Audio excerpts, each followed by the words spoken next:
Hi, my friends. Good afternoon. It is Monday. Can you believe it's Monday already? Monday at 4 o'clock. Every week we've been here for our Read With Me program. Each week we have a ton of awesome programs from our children's department, bringing you all kinds of things from mindful meditation, bedtime stories, Read With Me, afternoon adventures, special outdoor story times where we never know where they're going to take place. So we've tried to give you a good mix. And I would be remiss if I didn't remind you that our summer reading program is winding down. We are almost at the end of our summer, which doesn't mean you stop reading. It just means if you have been reading diligently since we kicked off our summer reading, then you're eligible to start picking up your prizes starting, are you ready for this? Next Monday. That's right. Monday, August 3rd.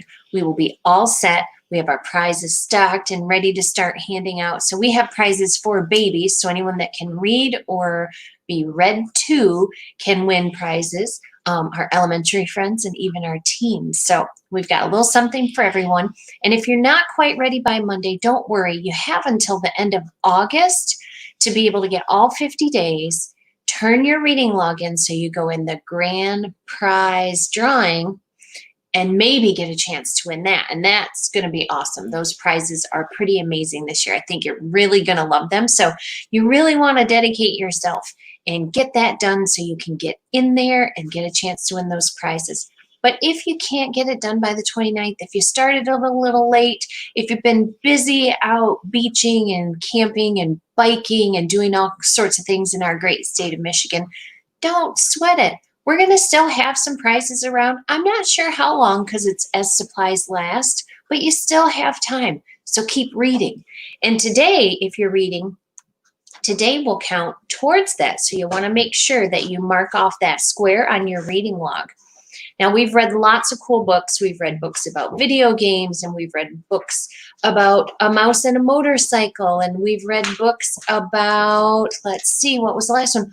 Oh, a book, a journal that came to life. So there have been all kinds of super cool things that we have read about over the course of the summer. And I hope you like this one too. This book is called High and Dry, and it is by Eric Walters, and it's published by Orca Book Publishers. So without the author and the publisher giving us the go-ahead, we couldn't share this awesome book with you. Now, this book I got on Hoopla, and it's a digital download, so you have to read it on your device. You can't listen to it, but this is what it looks like. High and Dry. All right, let's get started. Just turning my page on my iPad here. So many pages at the beginning of a book to get through, isn't there? I always feel so impatient. Oh my goodness. Okay. I love the beginning of a book. Chapter 1. They stood on the dock, looking out at the ocean. The water was dark with whitecaps, and there were even darker clouds in the sky. The winds were so strong that Dylan felt like they'd be blown away. Looking up, he could see an eagle being pushed along by the wind. Rather than soaring, it looked like it was fighting to get back to the shore. Dylan could feel spray on his face from the waves crashing on the rocks. Have you ever done that? Stood somewhere and been so close you could feel the water splash on you? I love to go to South Haven and go out by the lighthouse, and if the water's a little bit rough, but not too rough because I get scared, you can feel that splash. Isn't that cool? Okay, back to the book. Isn't it stunning? His father said.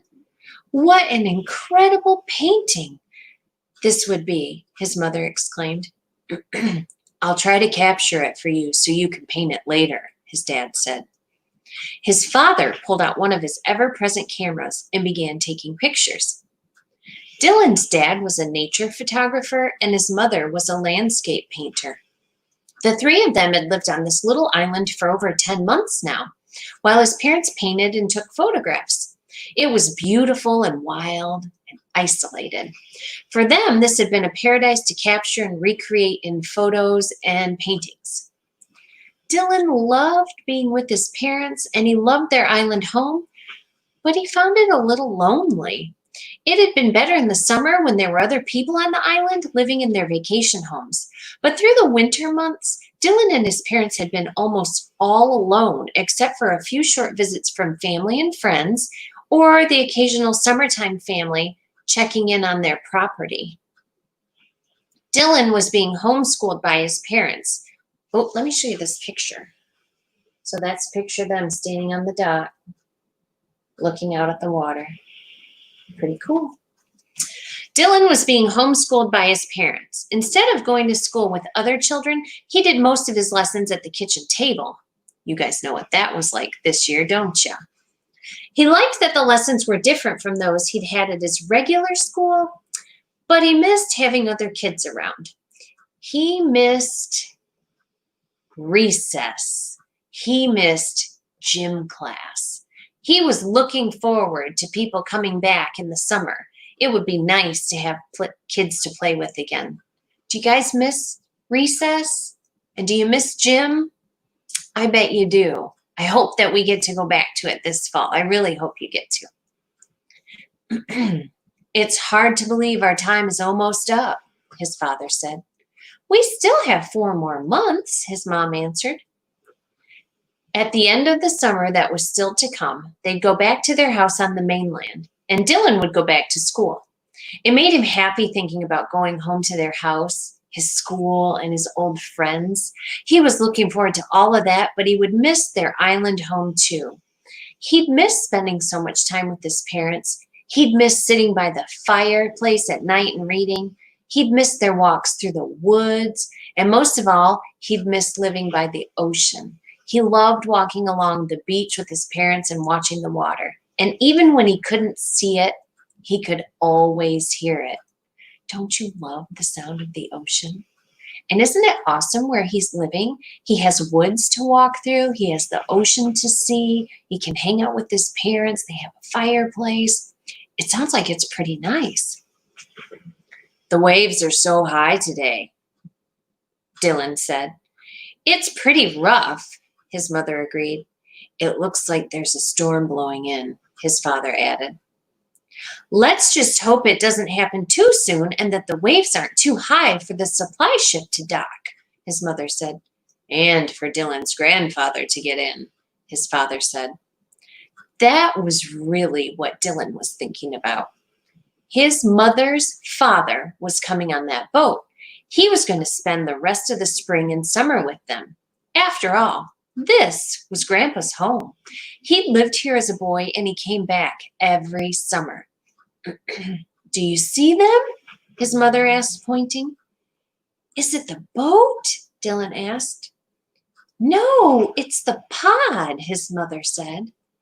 His eyes followed her arm. I see them, Dylan exclaimed.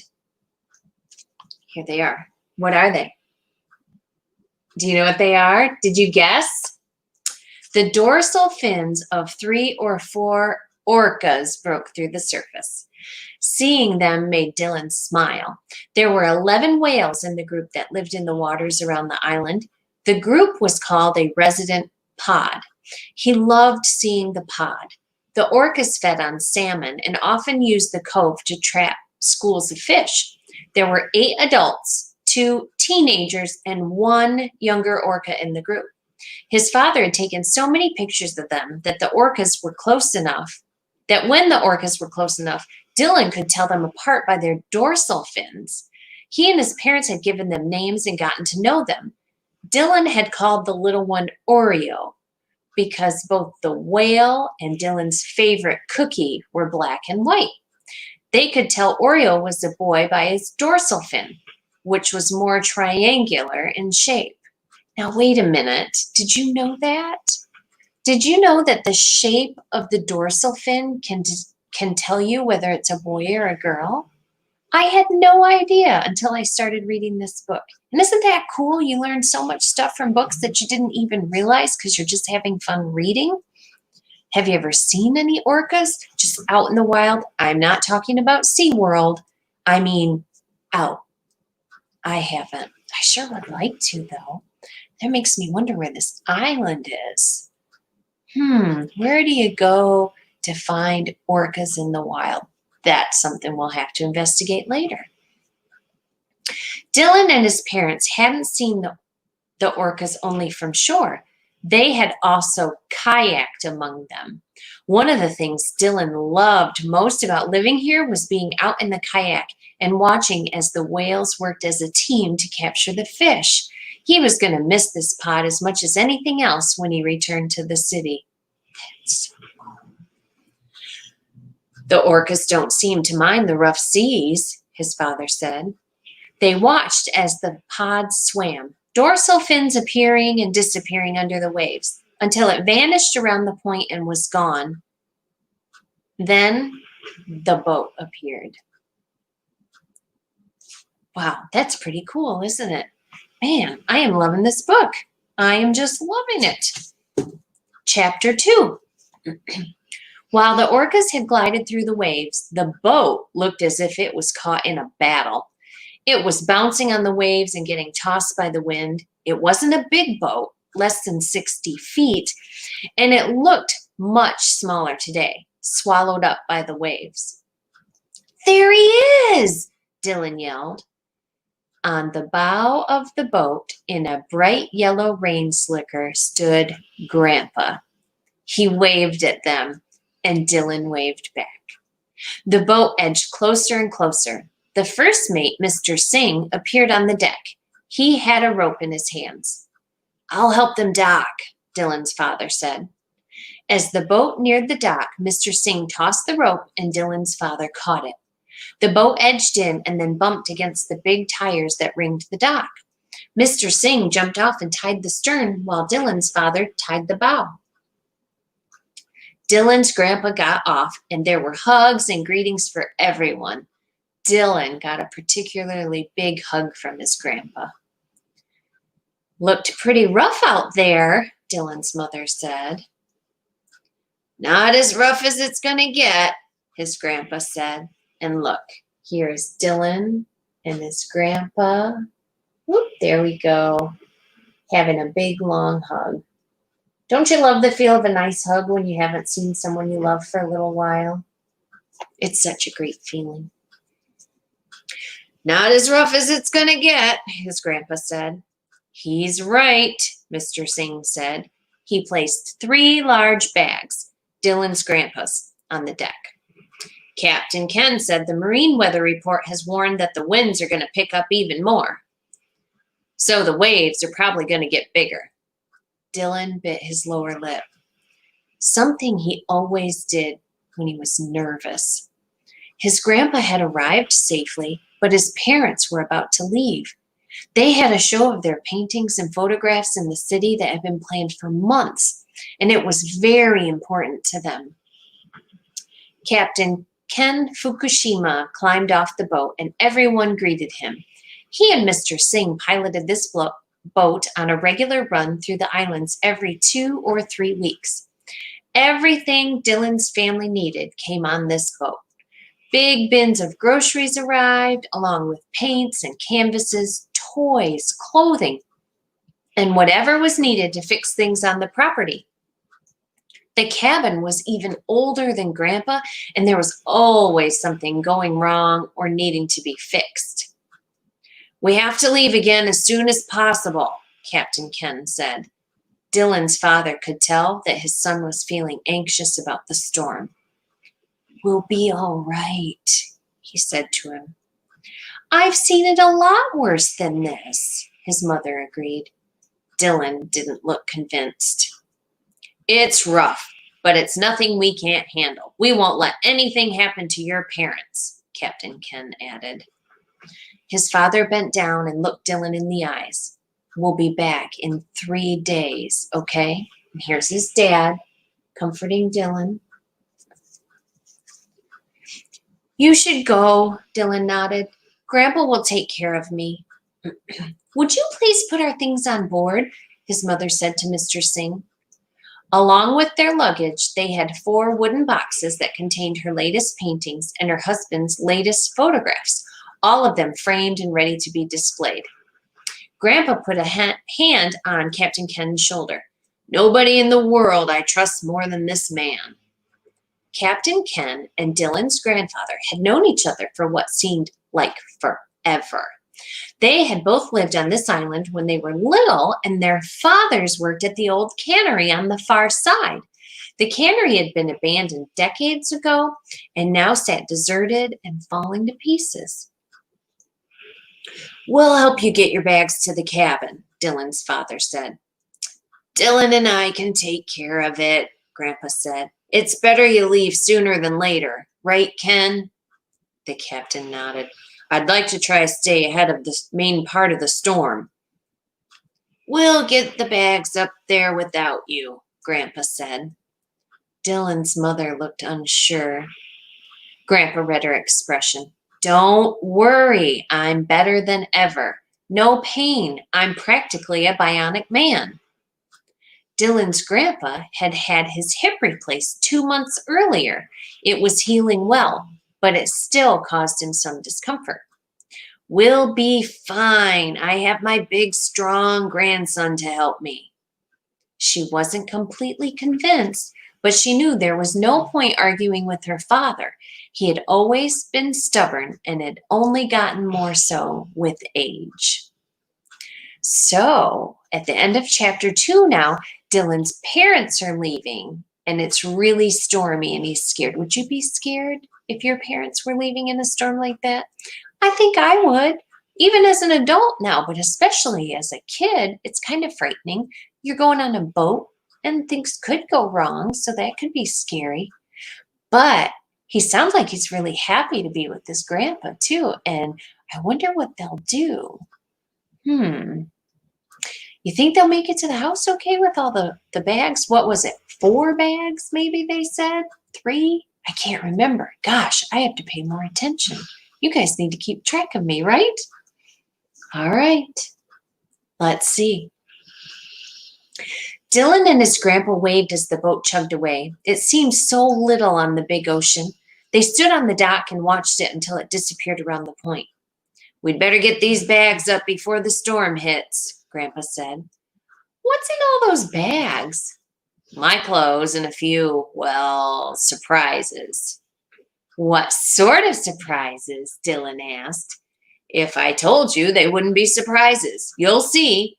We'll work together to take the first one. Together, they picked up the first bag. Oh, it's heavy, Dylan said. Some surprises are heavier than others, Grandpa said with a smile. Dylan's grandpa was famous for doing the unexpected. His daughter claimed he was like a little kid who could afford to buy whatever toys he wanted, and he did. There was no telling what he brought with him. You've grown so much, Grandpa said. Dylan shrugged. You've done 4 months worth of growing since I last saw you. You've changed too. Have I? You're hardly limping, Dylan said. And here they are, carrying the bags up. Oop, there we go. Can you see it? Carrying it together. Teamwork. It's so much better. No limp and hardly any pain. Not perfect, but better.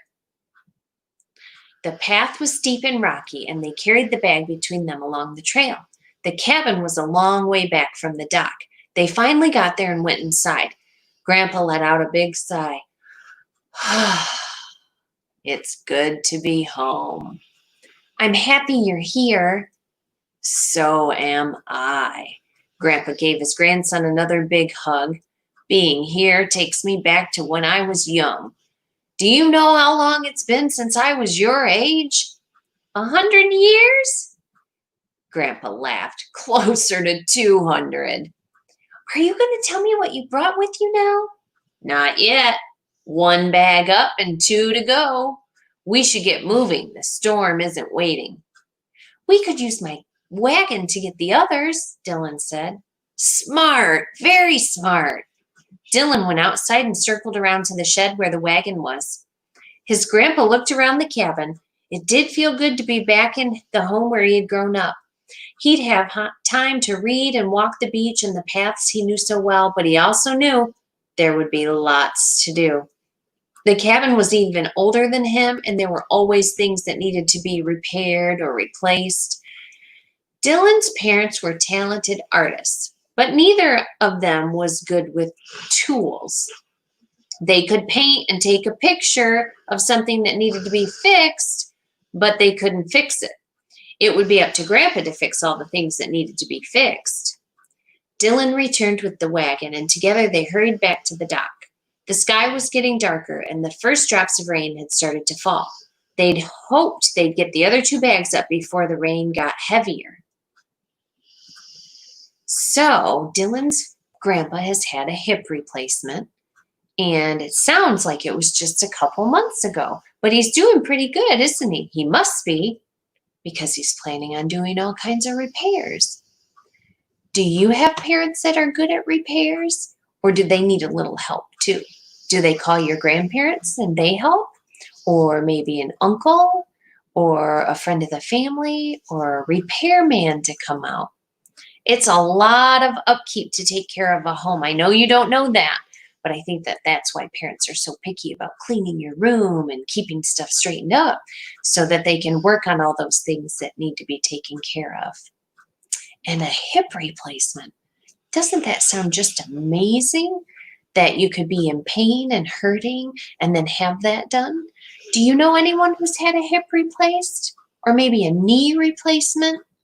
When you have something like that and it really hurts you, it's so much better once it's done. It hurts to have it done, but then it's so much better because you can go back to doing things you love, like living on the ocean and walking on the beach and fixing stuff around your house. So it sounds like Dylan's grandpa's doing really well, doesn't it? I think we have one more chapter we have time for before I have to scoot and get back to the library. So let's do it. Chapter 4. Dylan and his grandpa sat at the table eating dinner by candlelight and the light of the fireplace. The storm had gotten worse and worse, the rain pounding down and the winds getting stronger until finally it had taken out the power. That wasn't unusual, and the cabin had a backup generator. Unfortunately, the backup generator was one of the things Grandpa had to fix, along with a leak in the roof, a back door that wasn't opening properly, a window that wasn't closing, and a sink that was clogged. Dylan's parents had both grown up in the city where you just called a plumber, didn't I say that? Or a roofer to fix whatever went wrong. Out here, there was nobody to help, so you learned to do everything yourself. Grandpa had been given a list of things he needed to fix. Tomorrow, he would radio Dylan's parents and ask them to bring the supplies and parts he needed when they returned to the island. Of course, he could only radio out if the power came back on or if he fixed the generator.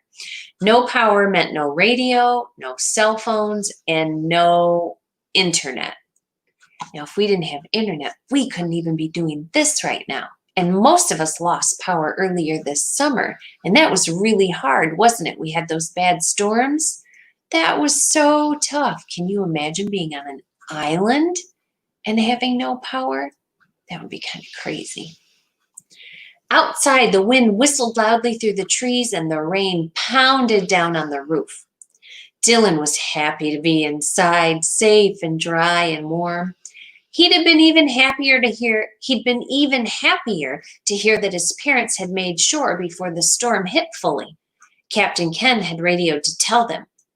Thank goodness it had been before the power went out, or Dylan would have worried all night. It's time for your surprises, I think, Grandpa said. You clear the table and I'll get the items. Items? Dylan asked excitedly. Like I said, surprises. More than one. Grandpa went to the bedroom and grabbed the heaviest bag. By the time he returned with it, the table was cleared and Dylan was anxiously waiting. Grandpa put down the bag and opened it without letting Dylan see inside. He pulled out the first item. Wow! Dylan exclaimed. It was a big, beautiful kite that looked like an eagle. His grandpa put in the supports and the eagle's wings opened.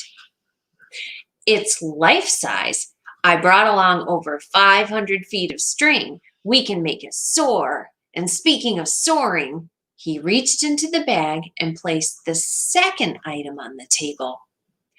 It's a drone, Dylan said excitedly. It was black with silver trim. It had 4 little rotors with red blades. It has a camera so we can take pictures and live stream video, Grandpa explained. So here is the kite and the drone. Very cool. Grandpa took out a big controller. It's remote control. Of course, we're going to have to wait for the storm to pass. It has to be a lot calmer than it is tonight before we can launch it. Dylan had one more reason to hope it would be calm the next day, so he could play with the drone. It can fly for almost 30 minutes at a time. I'm excited that I'm going to be able to see this island in a way I've never seen it before, Grandpa said. I'm really looking forward to flying it. Grandpa, will I be able to fly it too? His grandfather laughed. You're not only going to fly it, I'm sure you'll be much better at it than I will. Now it's time for the last thing. Grandpa reached into the bag and pulled out the final item. He set it down on the table with a heavy clunk. It looked heavy. It was large and long and made of metal, and it had a handle like a broom. This is going to be perfect for tomorrow, Grandpa said. Dylan stared at it. What is it? It's a metal detector. Dylan tilted his head to the side. What does it do? It can find things buried in the sand. There's no telling what might be there. We could find some real treasure. Treasure? Over the years, lots of ships sank off these islands, and some of them were carrying valuable things. Big storms like this can wash things up onto the shore or uncover things that were buried there already, Grandpa explained. Really? Tomorrow will be the perfect time for us to go on a treasure hunt. Dylan pictured treasure chests and pirates' gold. Who didn't want to find buried treasure? Right? How awesome would that be? Okay, so his grandpa brought 3 things. He brought the life-size eagle kite, he brought the drone, and he brought the metal detector. What thing would you most like to use if you could? Would you like to go fly the kite? Would you like to fly the drone? Or would you like to use the metal detector to find things that might have washed up on the shore or been lost on the shore? Treasure hunting. That sounds exciting, doesn't it? Well, I think I'd probably like to do the metal detector. And I know it sounds kind of tame compared to the drone, but I would be afraid I'd crash it. Or the kite, which would be cool. But a long, long time ago, I was at the beach with my kids when they were very, very little, and I lost my wedding ring. It slipped right off my hand. Can you see it? So my rings fell off and into the water. And if it hadn't been for some guy walking along with a metal detector that I could ask to come and sweep in this little area, I would not have found those rings, and I would have had to buy new ones. And that would have upset me so much because they had meaning to me and they're expensive. So I like the treasure hunt idea. And I guess that's why, because somebody helped me save my treasure, my ring, a long time ago. So what would you like to do? I think you should spend a little time thinking about that. And then maybe you can ask your parents if you guys can go fly a kite, or if they're into drones, or go hunt for treasure. You can even do that without a metal detector. You can dig in the sand at the beach. Make your own fun. That's the most important thing. I hope you enjoyed our book today. I think that it is a really good book, and it talks about a way of life that most of us have never experienced. And when I'm reading a book, whether it's something I'm familiar with, like metal detectors, or something that's very different to me, like having the woods and the beach and sand and a fireplace and orcas all around, all at the same place, I always think of it as a big adventure. So I hope you have enjoyed this whole adventurous summer with us as we tried all kinds of new programming, and still we're able to do our summer reading and bring lots of cool things to you right from the comfort of our homes into your home. So you guys have a great rest of your day and a great rest of your summer. I'm going to look forward to seeing all your little smiling faces when you come to pick up those prizes. So take care, my friends, and I'll see you soon. Bye.